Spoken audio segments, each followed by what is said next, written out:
Pernah nggak sih kita berpikir kalau kemenangan itu nggak selamanya terasa manis? Kadang harga yang harus kita bayar itu mahal banget. Nah, cerita kita hari ini, Gua Sarang Penyamun bakal nunjukin betapa mahalnya harga sebuah kemenangan. Dan semuanya itu dimulai dari sini. Cuma dari satu suara langkah di tengah sunyinya malam. Sebuah suara yang jadi pertanda kalau kedamaian yang mereka kenal akan segera berakhir. Coba bayangin, ada sebuah desa yang kelihatannya damai banget, tersembunyi di kaki gunung yang megah. Tapi, kedamaian itu ternyata rapuh. Karena di balik semua itu, ada sebuah bayangan yang mengintai. Namanya Badar. Dan dia datang membawa teror. Jadi, ini bukan lagi soal perampokan biasa ya. Ini teror murni. Lumbung padi, sumber kehidupan mereka, dibakar sampai jadi abu. Hasil panen yang mereka usahakan susah payah dirampas begitu saja. Dan kalau ada yang nekat coba-coba melawan, ya cuma ada satu akhir buat mereka, kematian. Tapi, di tengah-tengah keputusasaan itu, tiba-tiba muncul sedikit harapan. Surya, pendekar muda yang jadi kebanggaan desa, akhirnya pulang.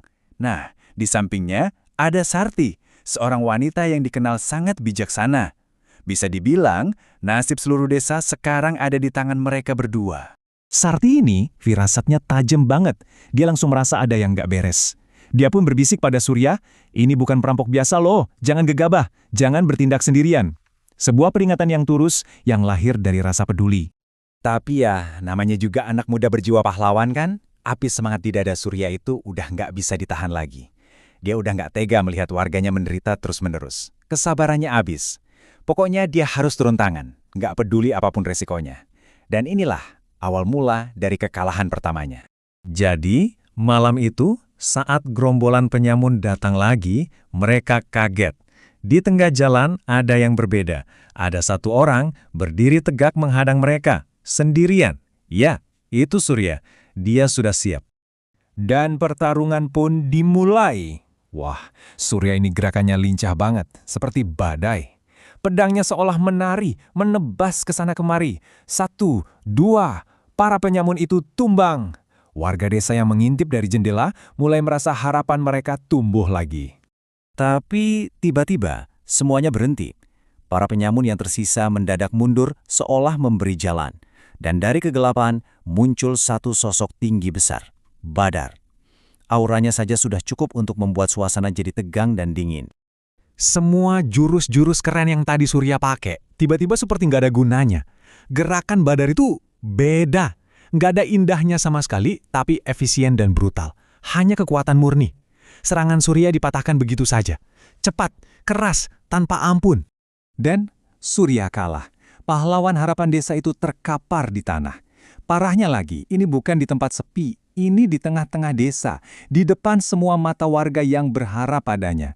Kekalahan seperti ini rasanya pasti lebih sakit dari luka fisik manapun. Kalian pikir terornya berhenti sampai di situ? Salah besar. Kekalahan Surya itu ternyata bukan akhir, tapi malah jadi awal dari mimpi buruk yang lebih parah. Malam berikutnya, Badar datang lagi. Tapi kali ini tujuannya beda, jauh lebih personal.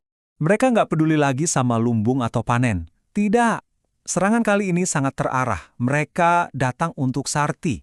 Nah kan, ini sudah bukan lagi soal rampokan. Ini sudah jadi urusan pribadi. Warga desa yang sudah putus asa dan ketakutan akhirnya melampiaskan kemarahan mereka. Ke siapa lagi kalau bukan ke Surya? Katanya pendekar, tapi melindungi kami saja tidak bisa. Teriakan-teriakan itu, rasanya pasti lebih tajam dari pedang. Sang pelindung sekarang malah jadi kambing hitam. Malam itu juga Surya pergi. Tapi keputusannya ini bukan karena dia pemberani. Bukan, ini karena dia sudah nggak punya apa-apa lagi. Kehormatannya hilang, kepercayaan warga hancur, dan sekarang Sarti juga diculik. Sudah tidak ada yang tersisa. Dia nekat pergi ke sarang penyamun, ya karena cuma itu satu-satunya pilihan yang dia punya. Berbekal tekad yang lahir dari rasa putus asa itu, Surya menyelinap masuk ke gua sarang penyamun.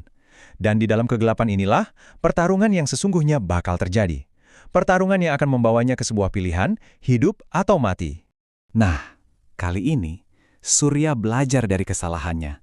Dia nggak gegabah. Dia bergerak diam-diam, seperti bayangan, melumpuhkan satu persatu penjaga. Dia berhasil.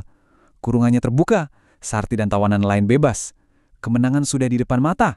Tapi tiba-tiba Ba'adar muncul. Dan hanya dengan satu pukulan, bung! Harapan itu lenyap. Surya terkapar lagi, tak berdaya. Oke, sekarang kita lihat dari sudut pandang Sarti. Bayangkan, dia sudah ada di mulut gua. Tinggal beberapa langkah lagi menuju kebebasan, menuju cahaya, menuju kehidupan. Tapi, dari belakang, dari dalam gua yang gelap, dia mendengar suara tubuh Surya jatuh. Ini dilema banget kan? Lari selamatkan diri, atau... Dan Sarti mengambil keputusan. Ia membalikan badan, meninggalkan cahaya, meninggalkan keselamatannya sendiri. Ia berjalan kembali masuk ke dalam gua yang gelap itu. Keputusan Sarti untuk kembali inilah yang menjadi pemicu akhir dari semuanya. Akhir yang tragis. Ya, mereka memang menang, tapi kemenangannya ini terasa sangat pahit. Semuanya terjadi begitu cepat. Sarti berhasil menusuk Badar dari belakang, menciptakan celah sesaat. Tapi Badar yang murka berbalik dan langsung menebasnya. Surya yang melihat Sarti jatuh, langsung bangkit. Bukan karena kekuatan fisik, tapi karena amarah dan rasa kehilangan yang meledak-ledak. Dengan sisa tenaga terakhirnya, dia menyerang. Dan kali ini, Badar pun tumbang. Suasana gue jadi hening seketika, hanya ada suara napas yang berat. Surya dengan tubuh penuh luka pelan-pelan merangkak mendekati Sarti. Dan dengan suara yang lirih, penuh rasa sakit dan penyesalan, dia bertanya. Dengan napasnya yang tersisa, Sarti menjawab. Jawabannya simpel, tapi sangat dalam. Bukan jawaban seorang pahlawan yang mau menyelamatkan dunia, tapi jawaban dari seseorang yang peduli. Aku tidak bisa meninggalkanmu. Dan itulah kata-kata terakhirnya. Sebuah pesan yang akan menghantui Surya selamanya. Pengingat tentang keterlambatannya. Terlambat melindungi desa.